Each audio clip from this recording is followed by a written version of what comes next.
আমার বাপ যেদিন মারা যায়, বাপের মৃতদেহ সামনে ধুয়ে শোকলিখ আমি কষ্ণ।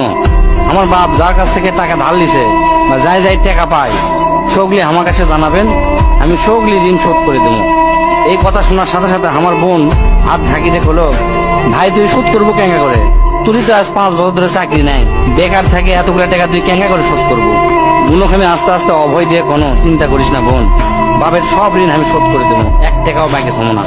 পরের দিন সকালে ঘুমোর থেকে উঠতে না উঠতেই দরজা খুলে দেখি বারান্দার 4-5 জন লোক বসে আছে, পাওনাদার। দেখে আমার গাও ঘামে উঠলো। অকেরে কি কমো, আমার মুখের ভাষা আসলো না। রাতটা ঠিক মতো পার হবার দেয়নি, আসে হাজির।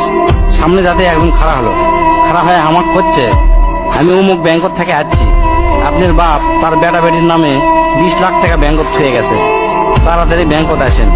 বাদ বাকি 4-5 জন যারা আছে তারা সকলি করছে আমাকে সমিতিতে আপনার বাপ 20 টাকা করে জমা করেছিল, আরেকজন করছে 50 টাকা করে জমা করেছিল, আরেকজন করছে 100 টাকা করে জমা করেছিল। এলে টাকা নেওয়ার জন্য আমাকে সমিতি অফিসে আসেন। পরে সব হিসাব করে দেখি বাপ আমাকে জন্য প্রায় 37 লাখ টাকা জমি হয়ে গেছে। টাকাগুলা হিসাব করতে করতে আমার একদিন রাতের কথা মনে পড়ে গেল। ওই রাতে আমি আমার বাপক কষ্ণ, আপনি ক্যাঙ্কা বাপ, আমাকে ভবিষ্যতে আপনি কোন চিন্তা আছে? আপনি লাগাতে বাপ আমাকে দরকার নাই, কোনো টাকা পয়সায় দেন না আমাকেও, আমরা চলমো ক্যাঙ্কা করে। বাপ তখন মুস্কি হাসে কষলো, আমি আমার সাধ্য মতোই চেষ্টা করছি, সময় হলে সব বুঝতে পারবো।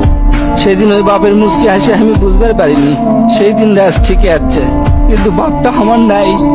মাঝে মাঝে রাতের বেলা আকাশের দিকে তাকে কই, বাবা আজ পর্যন্ত তোমাকে বুঝতে পারলাম না, তোমার উপর খালি রাগই করে গেছি, কিন্তু তোমাকে জোরে ধরে কোনোদিন আই লাভ ইউ করতে পারলাম না।